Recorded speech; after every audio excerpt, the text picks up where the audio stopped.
આખી કુરુક્ષેત્રના મેદાનની અંદર ભગવાન શ્રી કૃષ્ણએ અર્જુનને ગીતા સંભળાવી. એનું કારણ શું ખબર? અર્જુનમાં ધગશ હતી. તમારી માટે સવારથી સાંજ સુધી આ શિક્ષકો મહેનત કરે એનું કારણ શું? એને ખબર પડી ગઈ કે આનામાં ધગશ છે. રવિન્દ્ર જાડેજાને ઓળખો ને? 17 વર્ષના હતા. એ સમયે પોતાની માતાનું મૃત્યુ થયું. પપ્પા વોચમેનનું કામ કરતા હતા. એ સમયમાં નક્કી કર્યું કાં તો વોચમેન કરવું પડશે આપણે, કાં તો ઘરની અંદર રસોઈ બનાવવામાં મદદરૂપ થવું પડશે. પણ મારે બનવું છે, શું બનવું છે?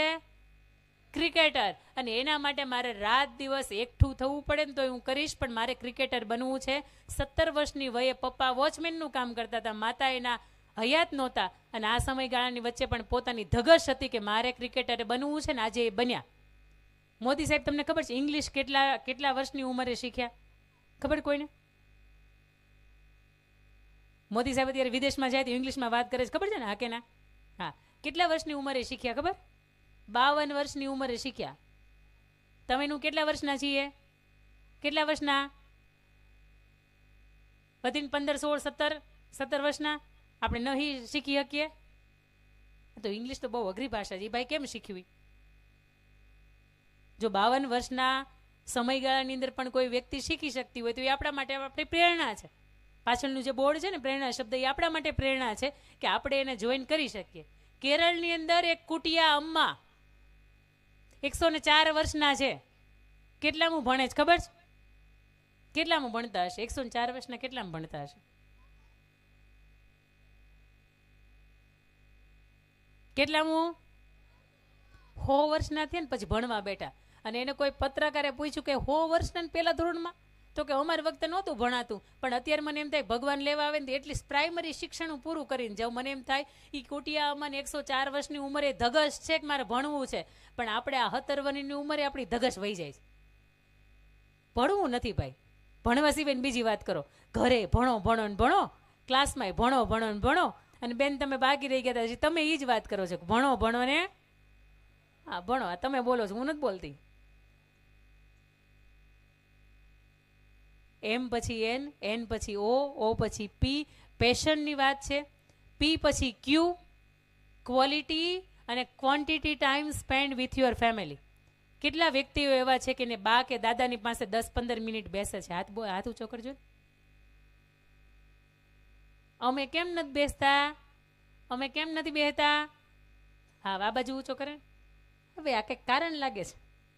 આ બધા બેહે છે ને કંઈક કારણ લાગે છે. આ કારણ વગરના બેહે નહીં.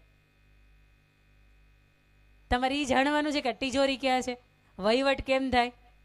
તમારા પિતાશ્રી પૂછો એને કે 15 વર્ષના હતા ને ત્યારથી ઘરની જવાબદારી માથે આવી ગઈ હતી, હવે હાથ નીચે રાખી દો.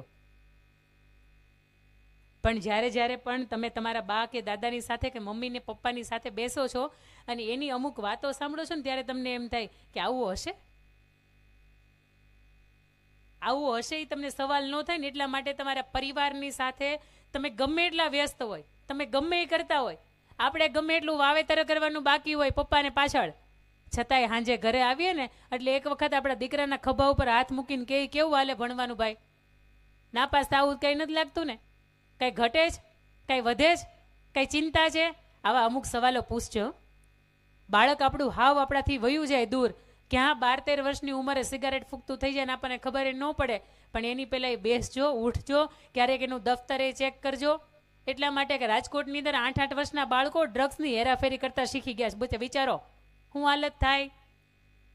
અને આવી અમુક ઘટનાઓ છે ને અહીંયા સુધી પહોંચતા અમુક વાર ન લાગે, કારણ કે એ બાળકને એવું કે તારા લંચ બોક્સ છે ને અહીંથી તું જા એટલે તારે આગળ જે માણસ ઊભો છે ને તારે એને અંબાવવાનો છે. બાળકને નથી ખબર લંચ બોક્સની અંદર શું છે. એની હાટુથી લંચ બોક્સ અંબાવવાનો 500 રૂપિયા મળે છે ભાઈ, હું કામ ન કરે. રાજકોટની અંદર 8 વર્ષની દીકરી આવી રીતના કામની અંદર પકડાણી છે. એટલે બાળકને કહેજો કે 500 રૂપિયા કમાવો ને તો સવારથી સાંજ સુધી પરસેવો પાડવો પડે. કોક તમને અંદરો અધર એમ કે લે ભાઈ 500 રૂપિયાને આટલું કરી નાખ, તો એક વખત વિચારજો કે એની અંદર કંઈક નબળી વાત હશે. કારણ કે પૈસો ને લક્ષ્મી છે ને એને કમાવા માટે તમારે આખું શરીર નીચવાય છે ને પછી પૈસા આવે, મફત નથી આવતા. એટલે આ વસ્તુ તમે ક્યારેક એને પાસે બેસીને શીખવાડો ને તો થાય. વાર્તાઓના કેટલી માતાઓ એવી છે કે વાર્તાઓ કહેતી હતી એને બાળકને, અથવા તો નાના બાળકો છે ને વાર્તાઓ કહે છે. ભૂલ આપણે અહીંયા કરીએ છીએ. તમે ગૂગલ બાઈને સર્ચ કરજો ને એમ કહેજો કે 10 વર્ષના બાળકને શીખવી શકાય અથવા તો કહી શકાય એવી વાર્તા આપ એટલે ઢગલો એક વાર્તાઓ આવશે. વાર્તાઓના માધ્યમથી અમુક વાત એવી છે કે તમારે એને કહેવાની છે ને તમે એને શીખવી શકશો. દીકરી એવી છે કે તમારું ચરિત્રની વાત કરશો એટલે ઊભી થઈને રફું ચક્કર નહીં સાંભળે. મમ્મી પાસેથી કે આવી જ વાતો હોય જૂની જમાનાની. પણ તમે કોઈ એને વાર્તાના માધ્યમથી કહેશો ને કે ઓલી સોનલ હતી એ કેવી રહેતી હતી, એને પપ્પાને કેવો જવાબ આપ્યો તો કે બરોબર છે, મારી અંદર આટલી જ ખુમારી છે, સૌરાષ્ટ્ર છીએ આપણો, મારી અંદર આવી રીતે મારાથી ન રહેવાય. પી પછી આવશે ક્યુ, એટલે ક્યુની આપણે વાત કરી કે ક્વોલિટી ટાઈમ તમારા પરિવારની સાથે વિચારો. મમ્મીની સાથે બેઠા છો તો ફોનમાં ધ્યાન કે ટીવીમાં ધ્યાન આમ નહીં, 5 કે 10 મિનિટ રોજ મમ્મીની સાથે બેસો, રોજ કંઈક નવું શીખો. ક્યુ પછી આવશે આર, તમારી જે જવાબદારીમાં આવતું હોય ને એ તમારે ઓટોમેટિક નિભાવી લેવાની. મહિલા સશક્તિકરણની આપણે ખૂબ વાતો કરીએ, પણ ચંદ્રયાન 3ની જવાબદારી કોની માથે હતી? કોઈ એક લેડી હતા ને, એનું નામ શું હતું? ચંદ્રયાન 3. સમજો છો ને, લેવલની બહારની વાત નથી ને. ચંદ્રયાન આપણે અહીંથી મોકલ્યું ચંદ્રની ઉપર, એ યાન ચંદ્રયાન 3ની જવાબદારી હતી રીતુ કરીધાલ ઉપર. આ નામના વ્યક્તિ હતા કે એની માથે જવાબદારી હતી. આપણી ખુદની જવાબદારી છે ને એ આપણે નિભાવતા નથી, પણ આ લોકો તો આખા રોકેટની જવાબદારી છે ને એ નિભાવે છે. આપણે આપણા પરિવારની જવાબદારી નિભાવીએ ને તોય આપણે પાછા પડીએ છીએ, પણ આ લોકો આખા દેશની જવાબદારી નિભાવી છે, કેમ નિભાવતા હશે? જે આપણી જવાબદારીમાં આવે છે, અહીંયા મમ્મીઓ બેઠા છે એટલે મારે કેવું છે કે સવારમાં ઉઠીને તમારી જવાબદારી હોય ભેંસને ગાય દોવાની, હું કામ એને વાટજો દેરાણી આવી છે ને એ દોહે. આપણે આપણી જવાબદારીમાં આવે જ કરી નાખીએ. નો મજાનું ઘર હાલે ભાઈ. આ તો સવારમાં ઉઠીને વિચારીએ કે ભાઈ મારા વહુવારું આવ્યા છે ને મને ગરમા ગરમ ભાખરી દેશે. ક્યારેક ક્યારેક એને અગવડતા છે, તબિયત અનુકૂળ નથી, સાસુબા તમે બનાવી નાખો ને, એને મજા આવે. અમુક જવાબદારી એવી છે કે આપણી અંડર આવે છે, એ જવાબદારીને નિભાવવામાં આપણે જરી કંઈ ના નથી. આપણે ભાઈ કોકના ઘરના વાસણ ઉટકવા હોય તો આપણને તકલીફ થાય કે નહીં? આપણે આપણા ઘરના ઉટકવામાં કાંઈ વાંધો આવે? આપણે ઉટકીએ તોય ઉટકતા હોય એને આમ તમે ડાયા છો ને એટલા માટે, હો ને તમે તમારી જવાબદારી નિભાવો છો. આર પછી આવશે એસ, સ્પિરિચ્યુઅલ. કદાચ માતાજીને કે કદાચ ભગવાનને કે ભગવાનના મંદિરે તમે પગે ન લાગો ને તો હાલશે, પણ આખી વાત સાંભળજો. ઘરની બહાર તમે નીકળો છો ને, 2 જીવતા જાવતા ભગવાન છે. એકનું નામ છે માં અને એકનું નામ છે બાપ.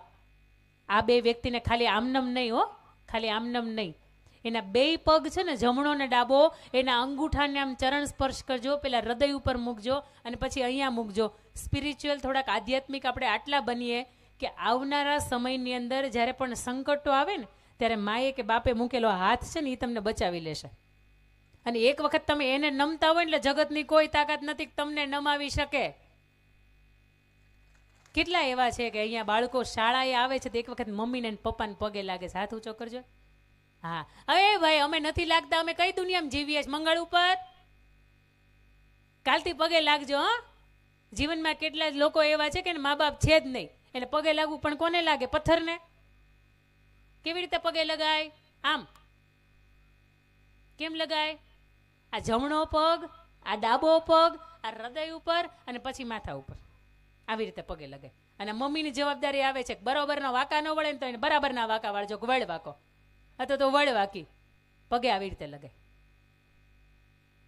એસ પછી આવશે ટી, ટાઈમ ટેબલ. હજી થોડોક સમય બાકી છે પરીક્ષાને. સવારથી સાંજ સુધીમાં તમે તમારું ટાઈમ ટેબલ બતાવો ને કે સવારે 6 વાગે ઉઠીએ કે 7 વાગે ઉઠીએ, સાંજ સુધીમાં આપણે શું કરીએ તો કે સ્કૂલે જઈને ઘરે આવીએ અને બાકીના સમયની અંદર ગપ્પા મારીએ. તમે ટાઈમ ટેબલ બનાવો તો તમને ખબર પડે કે દિવસની 2 થી 3 કલાક એવી છે કે જે સાવ વાહિયાત રીતે વહી જાય છે. એ 3 કલાકનો હજી સદઉપયોગ કરવાનો આ સમયગાળો છે, એનો આવો ટાઈમ ટેબલ બનાવીએ ને તો ખબર પડે. કેટલા લોકો એવા છે કે જે 10માં અને 12માં છે? હાથ ઊંચો કરજો ને એટલે મને આમ એક સંખ્યાને ખબર પડે. ઓકે, ટાઈમ ટેબલ બનાવ્યા છે. આ સબ્જેક્ટને આટલા દિવસ આપવા પડે એમ છે, આ સબ્જેક્ટની વચ્ચે 4 દિવસની રજા આવે એમ છે, આ સબ્જેક્ટને મારે પૂરેપૂરો કરવો હોય, હાઇલાઇટ કરી રાખ્યો હોય તો આ સબ્જેક્ટને પૂરા કરવા માટે 7 દિવસનો સમય લાગશે. પણ ત્યારે 7 દિવસની રજા આવતી નથી. તો શું કરી શકાય? આ ટાઈમ ટેબલ બનાવશો ને તો એ અમુક સવાલ આવે ને તો વિચાર નહીં આવે કે આ સિલેબસમાં આવતું હતું, નકર તો વિચાર આવે કે આ ક્વેશ્ચન કે બહારનો પૂછાણો લાગે છે, નથી લખવાનું, મૂકી દો. સિલેબસનો જ હતો બેન, પણ તમે ધ્યાન નથી આપ્યું બરોબર. ટાઈમ ટેબલ બનાવશો ને તો ખબર પડશે કે આ સમય ક્યાં આપણો વયો ગયો. ટી પછી આવશે you. You that means unity, તમારું સંગઠન. બહુ મહત્વની વાત છે. તમે સ્કૂલની અંદર કદાચ સંચાલકો એવું કે આવતા વર્ષથી ફી વધશે, એટલે તમે જે હોબાળો મચાવી દો ને એક હારે હું કરીને, આને સંગઠન ન કહેવાય, આને તમારી યુનિટી ન કહેવાય.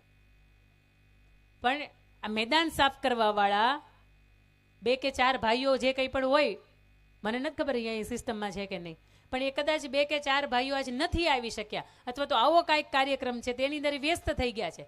આપણે આપણો કચરો ગમે ત્યાં ફેંકી દીધો હોય અને આખી ટીમ જ્યારે તમે બ્રેકમાં કદાચ બહાર નીકળતા હોય તો બ્રેકમાં ભેગા થઈને બધોય કચરો તમે ઉઠાવીને કંઈક સારું કામ કરો ને, એની અંદર તમે બધા ભેગા થાવ ને તારી યુનિટી કહેવાય. શું કહેવાય?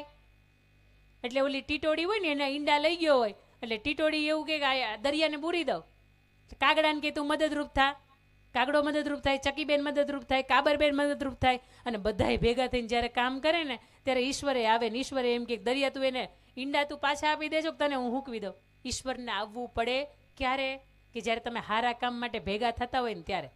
પણ એક હું બોલે એની વાહે 15-20 હું બોલે તને સંગઠન ન કહેવાય. પાછું આ યુ ફોર યુનિટીનો કન્સેપ્ટ અહીંયા ખોટો છે. યુ પછી આવશે વી, એટલે શું થાય? Value of money. હવે નીચે આવું છું. આજે તમે પૈસા નહીં સાચવો ને તો આવતીકાલે પૈસો તમને સાચવશે નહીં. તમને એમ થાય ઈશાબેન અંબાણીને બહુ બધી હરખાઈ છે. હા કે ના? હમણાં કષ્ટભંજન દેવને ત્યાં ગયા હતા ને, મુકેશભાઈ અંબાણી આવ્યા હતા, ખબર છે? મુકેશભાઈ અંબાણીને ઓળખો છો? હે, ટીવીમાં જોજો, આજ મમ્મીને પૂછો કોણ છે. તમને એમ થાય કે અંબાણીને કેટલી હરખાઈ હશે, એટલે જાડિયો અનંત અંબાણી એની મમ્મી પાસે માગે ને એટલા પૈસા એને મળે. આ વાત સાચી હશે ને? એ ભાઈ જાણ આ બધી વાત સાચી નથી. એની પાસે ભલે કરોડોનું એન્ટાલિયા હોય, પણ એના મમ્મી જ્યારે ભાઈ ભણતા ને ત્યારે રોજ 5 રૂપિયા આપે, અને મારી જેમાં બરાબર ન ગટ્ટો 5 રૂપિયામાં ધરાય નહીં. એટલે કેન્ટીનમાં જાય, 5 રૂપિયાની જે પણ વસ્તુ આવે ને એમાંથી એના મિત્રો એને ચીડવે કે તું ભિખારી છો કે અંબાણી છો. પણ નીતાબેન એને શીખવાડ્યું હતું કે રોજના આપણે નાના છીએ, આપણે 5 રૂપિયા જ વપરાય, વધારે વપરાય નહીં. આપણને કોઈક 50 રૂપિયા દઈ ગયું હોય મહેમાન, મમ્મી લેતા ભૂલી ગયા હોય, અને એને તારે આપણે તો મોજ કરીએ, આપણે સમોસાની પાર્ટી આપણે દોસ્તારી કરે, 50 રૂપિયાની કિંમત આપણી પાસે હોય નહીં. પણ સવારથી સાંજ સુધી જે બાપ પરસેવો પાડે છે ને એને પૂછજો દિવસમાં 50 રૂપિયા ખીચામાંથી વાપરવા હોય તો વપરાય કે નહીં. આજે તમે પૈસાને બચાવશો ને તો આવતીકાલે પૈસો તમને